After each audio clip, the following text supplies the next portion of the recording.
मई 2008 15 और 16 तारीख की दरमियानी रात का डबल मर्डर केस जिसने पूरे देश को हिला करके रख दिया। जब नोएडा के जलवाई बिहार इलाके के एक घर में 13 साल की एक लड़की मृत पाई गई। उस लड़की का नाम आरुषि तलवार था। सबसे पहले शक गया घर के सहायक हेमराज पर, लेकिन अगली सुबह उसकी लाश भी मिली। घर की छत से गला कटा हुआ और सिर में चोटें। छत का दरवाजा बाहर से बंद पड़ा था। गुत्थी सुलझती इससे पहले ही मीडिया में चल गई। टीवी पर पूरे दिन चर्चाएं, पूरे दिन इन्वेस्टिगेशन चलता रहा। मौत के 6 दिन बाद पुलिस को शक गया मां बाप पर। इस पर भी भरपूर खबरें बनी। 23 मई 2008 को लड़की के पिता राजेश तलवार को डबल मर्डर के आरोप में गिरफ्तार कर लिया गया। लगभग 2 महीने जेल में काटे, फिर पिता को जमानत मिल गई। दिसंबर 2010 में सीबीआई ने पर्याप्त सबूत के आधार पर क्लोजर रिपोर्ट पेश की। नौकर को क्लीन चिट दे दी गई और मृतका के पिता राजेश तलवार को मुख्य संदिग्ध बताया गया। हालांकि अदालत ने सबूत के अभाव में मां बाप को बरी कर दिया। गुत्थी तो अभी भी उलझी है। इस पूरे हत्याकांड में कब क्या हुआ, इस वीडियो में हम आपको विस्तार से बताएंगे। नमस्कार दोस्तों, मैं हूं आपका दोस्त, आपका होस्ट सतेंद्र शर्मा और आप देख रहे हैं पंजाबकेसरी.com। एक बार फिर हाजिर हैं आपको एक ऐसी क्राइम की दुनिया में ले जाने के लिए जहां डेट पर डेट मिलती गई, तारीखें बदलती गई, लेकिन इंसाफ नहीं मिला। दोस्तों, कई बार ऐसी घटनाएं होती हैं जो देश ही नहीं पूरी दुनिया को हिला करके रख देती हैं। और यह ऐसी रहस्यमयी घटनाएं होती हैं जिन्हें लेकर सवाल तो कई होते हैं, लेकिन जवाब किसी के पास नहीं होता। ऐसा ही एक केस है नोएडा का आरुषि हेमराज हत्याकांड। इस हत्याकांड को 16 साल हो गए हैं, लेकिन यह आज भी उतना ही अनसुलझा है जितना वारदात के पहले दिन था। इस केस में यह रहस्य अब भी कायम है कि आखिर 15-16 मई 2008 की रात किसने पहले आरुषि और फिर हेमराज का बेरहमी से कत्ल कर दिया।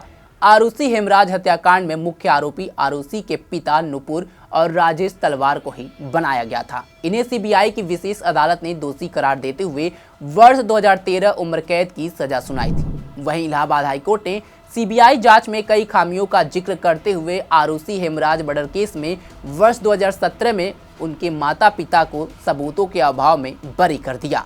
आरुषि तलवार के कत्ल की खबरें सबसे पहले 2008 में आई थी, यानी 16 मई की सुबह। उस वक्त सामने आई थी जब तलवार परिवार की घरेलू सहायिका काम करने घर पहुंची।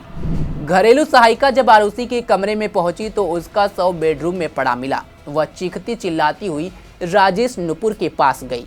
इसके बाद मीडिया की खबरों में जानकारी सामने आई कि घरेलू सहायक हेमराज घर में आरुषि की हत्या करके नेपाल फरार हो गया है। आरुषि की हत्या के बाद जब पुलिस वहां पहुंची तो हेमराज को ही कातिल माना जा रहा था। दोस्तों, सूचना मिलने पर घटनास्थल पर जब नोएडा पुलिस पहुंची तो आरुषि के मां बाप राजेश तलवार और नुपुर तलवार ने बताया था कि घरेलू सहायक हेमराज उनकी बेटी आरुषि तलवार की हत्या करके फरार हो गया है। राजेश नुपुर दोनों ही नोएडा के जाने माने दंत चिकित्सक थे, इसलिए मामला सामने आते ही हाई प्रोफाइल बन गया। राजेश नुपुर की जानकारी पर यकीन करते हुए नोएडा पुलिस की टीमें हेमराज की तलाश में नेपाल के लिए रवाना हो गई। 16 मई को जहां नोएडा पुलिस घरेलू सहायक हेमराज को कातिल मानकर जांच कर रही थी, ठीक 24 घंटे में L32 जलवायु बिहार नोएडा यानी कि राजेश नुपुर के घर की छत पर हेमराज का शव मिल गया। फिर यह मर्डर डबल मर्डर में तब्दील हो गया। इसी के साथ पूरी जांच की 360 डिग्री घूम गई। जिसे नोएडा पुलिस कातिल समझ रही थी वह तो पीड़ित निकला था। इसी के साथ यह मामला देश भर की मीडिया में छा चुका था। इसी के साथ नोएडा पुलिस भी घेरे में आ चुकी थी। नोएडा पुलिस पर दबाव बहुत ज़्यादा था और जांच के दौरान हत्या के 2 दिन बाद यानी 18 मई 2008 को पुलिस ने बताया कि हत्या सर्जिकल ब्लेड से की गई है और फिर मर्डर का शक आरुषि के माता पिता राजेश नुपुर पर चला गया। 23 मई 2008 को नोएडा पुलिस ने आरुषि के पिता राजेश तलवार को डबल मर्डर में गिरफ्तार कर लिया। तत्कालीन मायावती सरकार ने 1 जून 2008 को पूरे मामले की जांच सीबीआई को सौंप दी। जांच की कड़ी में आरुषि और हेमराज के कत्ल में सीबीआई ने राजेश तलवार को गिरफ्तार कर लिया। फिर उन्हें संदेह के आधार पर छोड़ दिया गया। इसी तरह 3 घरेलू सहायकों को भी क्लीन चिट दे दी गई।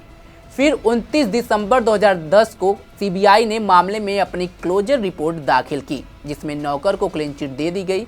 इसी के साथ सीबीआई ने आरुषि का शक मां बाप पर जताया। इसके बाद क्लोजर रिपोर्ट को ही चार्जशीट मानकर मुकदमा शुरू किया गया। फिर आरओसी मर्डर केस में 26 नवंबर 2013 को सीबीआई कोर्ट ने नुपुर और राजेश तलवार को दोषी मानते हुए उम्र कैद की सजा सुना दी। आरओसी के माता पिता खुद को बेगुनाह बताते हुए इलाहाबाद हाई कोर्ट पहुंचे। 12 अक्टूबर 2017 को हाई कोर्ट ने मामले में आरोपी तलवार दंपत्ति को सबूतों के अभाव में बरी कर दिया था। इसी के साथ यह रहस्य अब भी कायम है कि आखिर 15-16 मई 2008 की रात को किसने किया था आरओसी हेमराज का मर्डर। ये राज अभी भी राज ही रह गया। ये केस आज भी अनसुलझा है। दोस्तों, ये थी देश के सबसे चर्चित हत्याकांड में से एक हत्याकांड की कहानी। एक और नई क्राइम स्टोरी के साथ अगले हफ्ते फिर आपसे मिलेंगे। तब तक के लिए जुड़े रहे हमारे साथ। धन्यवाद।